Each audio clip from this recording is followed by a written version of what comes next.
İkinci ise Oys Qarani rahmetullahi aleyhin yaşayışının destanından. Elhamdülillahi Rabbil alemin. Ve salatu ve selamu ala seyyidina seyyidil enbiya vel mursalin ve ala alihi ve sahbihi ecmaîn. Dini destanlarda bir kan peyda var. Avval peyda näme? Inde zikri salihin tenzilur rahmet diye. Yaxşı adamdan gurrum olsa, Allah Teala'nın qavurayan adamlarının gurrum olsa, şu tak rahmet iniye diye da. Allah'tan rahmeti iniye. Allah'tan rahmeti iniye. Bir nimet ya, imamın qabilaniye, imaniyatın doğrulunuya, ruhaniyatın doğrulunuya. O zaman şolun destanlarına da kan noktala var. Ki şondan diğer saltan var diye. Böyle peygamberden destanlarına, o şoporun sahabaların destanlarına, o şoporun Allah Teala'nın evliyalarının dostlarının destanına adam daha da bir kuvveti iman hasıl oluyor. O şolarda kan ders var. Ahirin ayı Sure-i Yusuf Aleyhisselam okudum. Allah Teala kıssayı dastani, kıssayı Kur'ani, kıssayı enbiya da nema. لَقَدْ كَانَ ف۪ي قَسَسِهِمْ عِبْرَةٌ لِأُولِي الْأَلْبَابِ diye. لَقَدْ كَانَ ف۪ي قَسَسِهِمْ قَطْعًا Peygamberlerin destanlarına ibret var diye. Yani diğer taraf oluyor. Burada düşünüp oluyor sonra. Ama kim için? لِأُولِي الْأَلْبَابِ akıllı adamdır diğer taraf basarıyor. Adam oturan adam, yani hıyanet diye bir destan mı kadi? O zaman Allah Teala'nın Kur'an'a eden destanları ya Peygamber'in eden destanları ya ummatta bir senede muhtemelen edilen destanları yani gelir geçer gurun diye çınnan bir vakiyeti bol keçende. Ma kana hadisen yuftara min dunillah bu gelir geçer gurun diye da. Walakin tasdiqallazi beyne yedeyhi ve huda ve rahme hidayet başında diyor Huda Teala. Ve rahmet badiye kim için? Li kavmi yu'minun. Mümin adamlardan şey. Onun şu da dini destanlardan idarlananlar diyor gelir geçer destan ne belki şuralarda arada dersleri belki şundan bir ders almalı yani. Yoksa sen şu adında Lokman Aleyhisselam, Lokman Hakim bir salih insanla şu anda dastani Allah Teala Kur'an'da getiriptir biliyor. Ya şuna mühendis var rahim ol yani ashab-ı bağın dastanı geliptir. Böyle üç tane doğun ikut olan tövbe ettiyerler, Huda diye maşallah idagat diye, hürmet ettiye. Şunun derslerine ama kan ders almalılar tabi. Bir yani kitabı Tezkiratul Evliya'dan alınan destan bir. Tezkiratul Evliya diye bir kitap var. Allame Attar Nişaburi rahmetullahi aleyhin destanı. Attar-ı Nişaburi, Attar avval ol atır satyamıştık diyor. Atır satyamıştı. O zaman bir gün dükkanına bir hudaylıklı adam geliyor.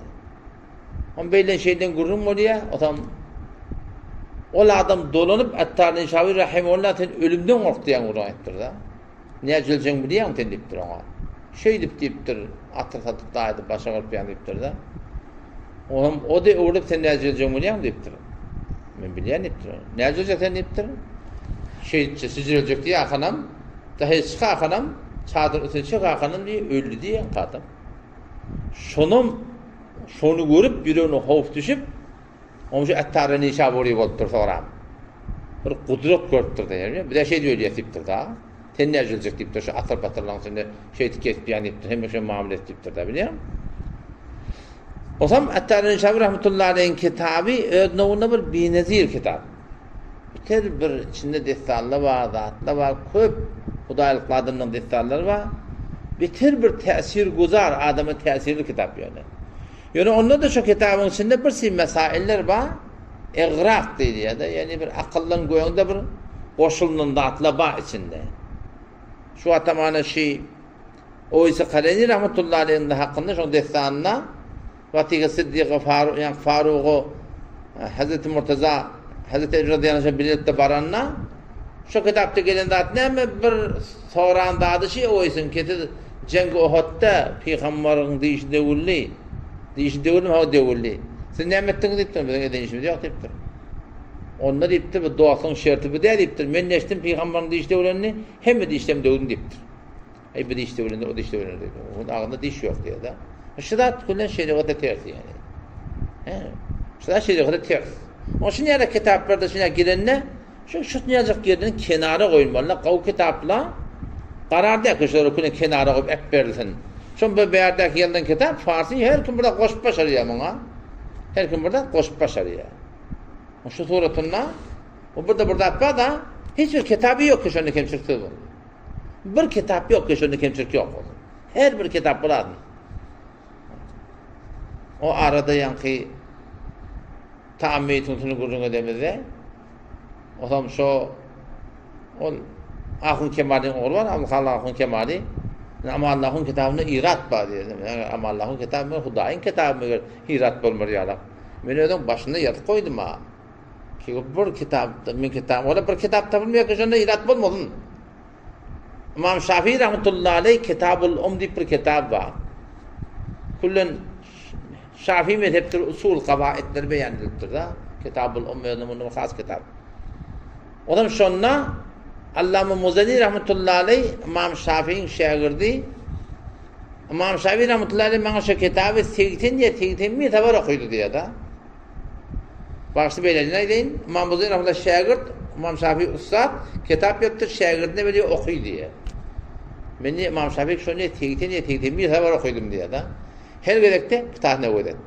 Her gerekte pıtahına ödet. Her gerekte pıtahın bey. Ahir İmam Şafii rahmetullahi aleyh ekte çab etiptir.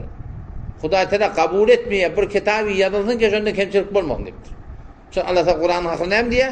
وَلَوْ كَانَ مِنْ عِنْدِ غَيْرِ اللّٰهِ Eğer şu Kur'an Allah'ın tarafından, başka birinin tarafından olsa لَوَجَدُوا ف۪يهِ اِخْتِلَافًا كَثِيرًا Çen ihtilaf da var Kur'an'da diye de. Kur'an'da ihtilaf yok çünkü Huday tarafından diye de. Huday tarafından. O şudaydan, yani eğer Kur'an'dan başka bir kitabı eğer tabıldı ki şunda kemçilik yok olsa onunla Huday Teala'nın aydan doğru sıkmaya. Her bir kitapta kemçilik var. O zaman ben ahuna cevap verdim de bizim iddiamız var ki bizim kitabımızda yanlışlık yok oğlum. Yankı adam ya kitabını getirdim okuyup verdim yine ben aydan da adımın. Abi yanlışan yerimizde de Hanefi mezhebi tabi olacak. Bu bir yüzümüzden asları yalak da tabi dolayı ol aydan boyuna da adımı dahi. O şey doğrultusunda açık konuyanım.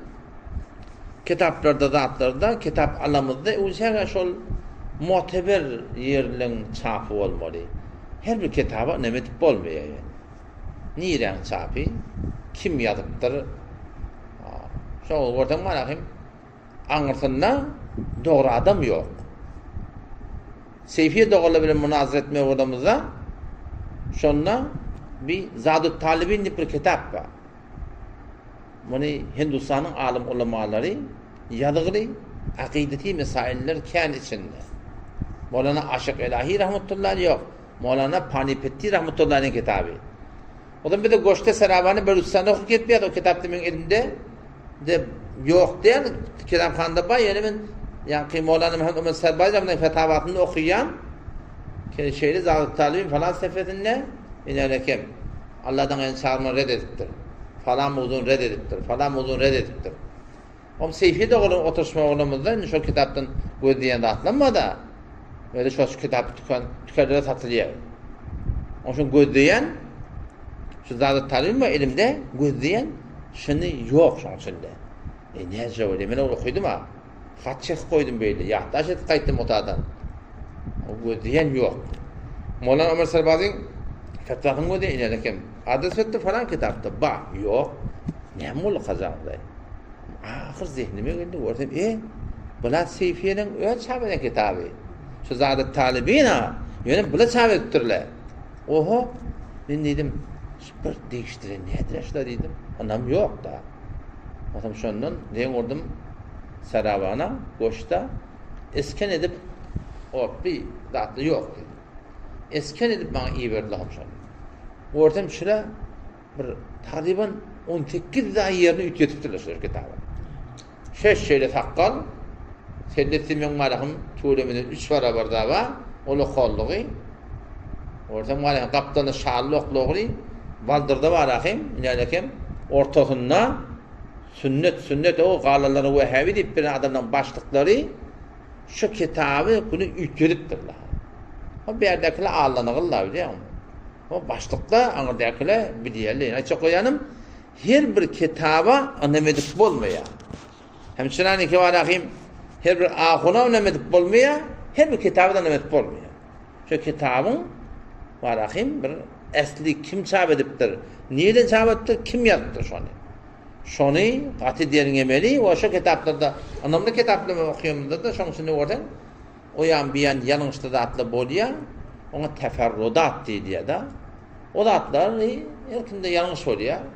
Şöyle kenara koyun onu. Ummatta bir ummat bolup bir yol alqaydıptır. Şo bilen qaytılady. Şu İbn Humam rahmetullahi aleyh Hanefi mezhebin 7-nji garna tekkilden 7-nji garna mujtehidi. Hanefi mezhepde 7 tabaka ulama var. Tabakalar Hanefi mezhebi 7 tabaka ulama var. 3 tabaka 7 tabaka 3'ü de mujtehid. O qalanları olu mujtehidde olu muqallet yani. Mujtehid mutlak ba, İmam Azam rahmetullahi aleyh. Mujtehid muqayyet ba, şagirdi. İmam Azam'ın usulünü muqayyet. Mujtehid fil mesail diye. İmam Azam bilen şagirdlerin ictihad etmek mesailinde ictihad eden ulemalarımız varmıştır. Şu tabağa mujtehid. Qalan 4 tabağa olu muqallet. O ashab-ı terhric diyenler, ashab-ı tercih diyenler, ashab-ı temiz diyenler, ashab-ı hatibilleyl diye. Ashab-ı tahric diyenler neymiş? İmam Azam tepedeki 3 tane tabağa aydan keplerini nereden aydıptır? Şundan çıkarı biliyor Allah. Tahric ettiler şu aydan keplerini. Hayta ayetten, hayta hadisten, hayta usuldan, hayta şartından çıkarttılar. Ashab-ı tahric diyenler. Beşinci neyme? Ashab-ı tercih. Özünden göğündeki 4 tabağa verilen fetvalar, oradan bir fetva hakkında İmam Azam'dan 3 tane kavul var. Ebu İsrahmullah'dan 3 tane kavul var. Onlardan 3 tane. Bir mesela hakkında ne tane kavul var. Şu arada şöyle ashab-ı tercih, şunun için taylak başarıyor Allah. Şöyle. İmam Allah Meleknevi rahmetullahi Allah Şami rahmetullahi aleyhi şuralarda ashab-ı tercih şöyle. Tercih veriyorlar da. Ama Hanefi mezhebinin içinde her bir kitapta burada tabanda amel edip olmuyor. Şu ashab-ı tercihi ödemeli. Şöyle ne ediptir? Ondan tavır altlarında tabi ashab-ı temiz diyorlar onlara. Ona da mukalletlerden yani hayti kabi haysi ve anlak başarıyor Allah diyorlar. Ahir hatibul leyl, gece odun özeyen diptir da onlara. Ahir tabağa gece odun özeyelli. Gece odun özeyen görünen akta. Yani ahir tabağa olamala hiçbir temiz edip kabi hayti zayıf hayti tercih versin, bırdap versin, ola de. Ol hayti onu men yalak akıllı ola. Bütün Türkmenlerin akıllı da şu cümleden. Khorasan da şeydi, Belucistan da şeydi. Hem şahatibul leyl, Hanefi mezhebinin kitabından fakat aydıp başarılı falan kitap falan sefede şunu aydıptır demeklik ecad ama da hatibul leyl diyor. Hem şol 7. qarındaki İmam yani İbn Humam rahmetullahi aleyh Hanefi mezhebinin alimi şol ashab-ı tercihten öldü. Ummet-i Hanefi mezhebinde bir makamlı adam öldü. Yani Kasım bin Kutlubuğa rahmetullahi aleyh şun şagirdi, men Müslüman Türkmen neme diye, men ustadım diye, o ne yanlış yeri var diye. Men diye onu diye netmeyin diye. Ne için ummata ters anırdı. Tarava sekkede kadar konak sünnet diptir şu. Ashab-ı tercih öde biliyor musun? Ne tiyip tutulmadı şun, o İmam Azam'ın katers, ummatın katers, icma tersa. Ama çok ben derpur bir çarçup bada her bir kitabı okuymalı. Her bir kitabı her yerden çap olunna almalı. Önemli yerden çap edip alınanda da ortadan şoň üstünde birisi mesailler oluyor. Şolarda ne etmeli? Ummet-i İslam'ın Hanefi mezhebi içinde şu ashab-ı tercih ne ediptir? Şonu gözüne önüne alıp gitsek inşallah o zaman diyeni işte da gumrah olacak derler biliyor musun? Gumrah olacak derler. Birisi adamlar var, ümmette mumtaz adamlar var. Şu mumtazdan yine düşmeli. Kim şu ümmette? Şu mezhep anırdan yürüyüp alıp gelirler. O şu ashab-ı tercihle. Yani ne var? Adama var. Adamdan yine düşmeliler. Yani adamla mumtaz adamla olmasa ne et yerler? Kur'an bilen sünnet bilen ne et yerler biri? Gumrah et yerler. Onun şu taydım manakım şey mesele yani var akım ki bir mesela içe kutum zihninden çıkar şeytan. Euzubillahimineşşeytanirracim ya mu'id.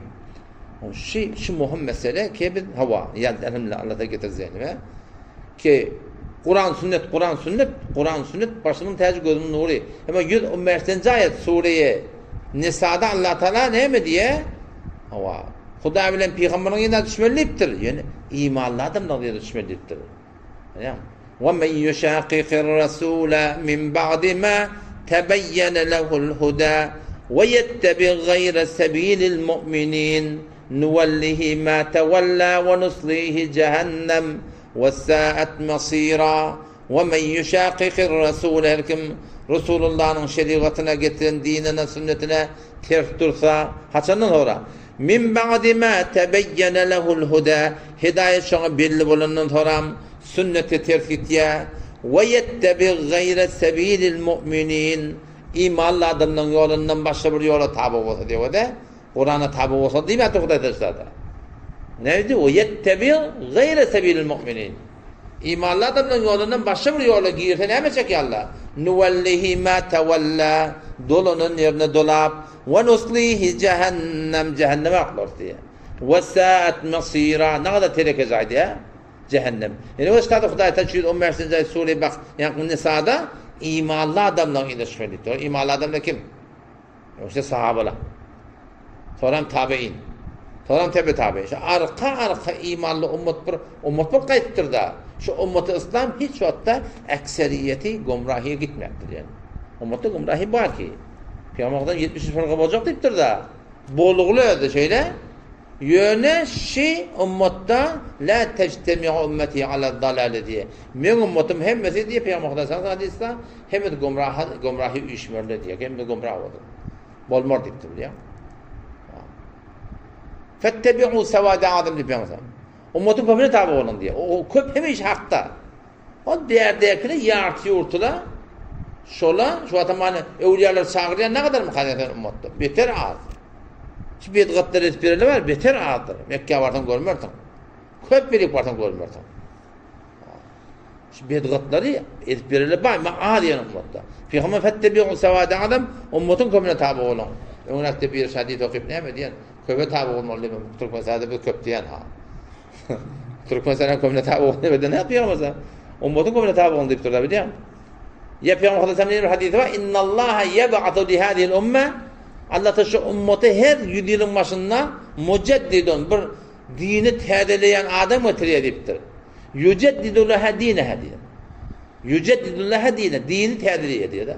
Her 100 yılın başında Allah ta şu ümmette bir khas adam üretiyor öyle. Şu avvalında kayıtıptır şu öyle. Mücahit bol kayıtıptır, alim bol kayıtıptır biliyor musun? Sofu bol kayıtıptır. Ümmeti tehdit ettirler. Mesela şu ümmet kullu ümmeti ve kullu ümmet bol eşeri maturidi bol kayıtıptır ya. Bir gördüğün o döneyle eşeri bin maturidi rahimahullah'ın aydın kevin düşünmeyeni oğulları dilidir ketmiyor. Düşünsen akla yani. Ne mukadi yaşam. O şu taydan bu gece daha sen ben görmeyecektim, onun eline çıktı. Şu muhim mesele bir hidayette durmakla bundan söyleyeyim. Ummetin bir kaydan yolu var, şundan çıkmalılardan yani. İşte da Oğuz Karayı rahmetullahi aleyhi de şu yankışı dehtanın bir setinde işte da bir tavsiye yandadı. Şunu meyleş kurun şu. Birleşime şunu getireyim. Aralarını kurun mu ya da bula? Aralarını kurun ettiği, bana netikat ettiği, adat ettiği. Şununla bir işte da bir khas bir netikatı var şu. Bu böyle şunu tapıyan mı? İnanın ki işte da Oğuz rahmetullahi aleyhi bilen yanına baran adamdan bir gurrun mu? Her evimde hayyan galiba işte da şunun yanına geliyor. Ondan bana vasiyet etti ya da. Ya Oğuz bana netikat verdi. Kitab-ı Huday berâhe ehl-i salah ferâ peş girdi ya da. Kur'an'ın yolu verâhe ehl-i salah. Hidayet taban adamdan yolu şolara gayimdir deyiptir. Bir saat ölümden gafil olma deyiptir. Ölümden bir saat gafil olma deyiptir. Ve çün yabanezi kavm ve hişresi doğan kardeşin yanına vardan şöyle netikat ver deyiptir. Ve netikatın deyiptir Allah Teala bendelerinden kaytarma deyiptir. Yek kadem payız muvafıkı cemaat keşi demeler diyor. Bir kadem de ehl-i sünnet cemaat var da anladın toğlan kaydan yol var biliyor musun? Şu bir kadem de ehli sünnet ve cemaatin yolunu iyi de gaydamı ki anga bidin şevi ve nedani ve derdozak yaptıktır. Bilmeyen gayrıkın cehenneme sürdüktür. Ne mi şu cemaattan biz cüda olmalı. Cemaate ehli sünnet vel cemaat. Arada 1 milyon doğru da 3 milyon da akına şu mezhep diye zatlar peygamber vatanına ne yetişmiş diye de. Mesela mezhebin manasını bilsen de doğru olmalı. Mezhebin manası ne bileyim sana bilene. Mezhebin manasını bilsen peygamber vatanına badi mektin manası yok. Mezhebin manası gidilinen yol. Bir yol gidiptir la. Huday Teala bilen peygamberin aydanını tabiin, tabiin, sahaba olan şeyde bir yol qaytırır da. Şon kaptanın muhasirleri çıkıptır, tenki doğru ediptirler. Mücessime çıkıptır, habarı çıkıptır, burada çıkıptır ken, şol anıdan bir yolu ummat bolup alqaydıptırlar bilen. Şu yol, şona diyelim mezhep gidilinen yolla manası. Gidilinen yoldan elçek deyip battıkları bizim mezhep gereken. Mezhepten elçek yani gidilinen yoldan elçek. Ne mi değil ondan? Sizin giden yolundan gitme oluyorsa. Ki onda var ahim, anladın eliyedi kim, atadı kim bir tanıyım da. O şey yani Peygamber hadisini okuydu mu?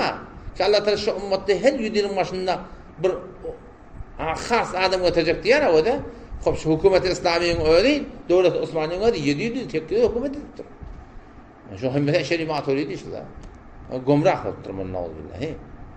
Ya khud İstanbul'daki Muhammed Fatih rahmetullahi aleyh şu fethetti ya biliyor musun? Şu sofu şu. Ya topçuk eğer hem topçuk gumrahi olayan motana. Şu topçuk adam çından. O şu hakkında hadis var. Muhammed Fatih rahmetullahi hakkında hadis var Peygamber Aleyhisselam ni'mel emiru hadiptir biliyor musun? Ne kadar kavuşan emir diptir da. Şu İstanbul'u fethedecek adamın hakkında hadis var. Ne kadar kavuşan emir diptir. Şu ne mi? Ehli tasavvuf şu yani. He? Öyle Hanefi mezhebiyetine o böyle. Vesselamu aleyküm ve rahmetullahi ve berekatuhu. İnşallah neticede de detayına gider.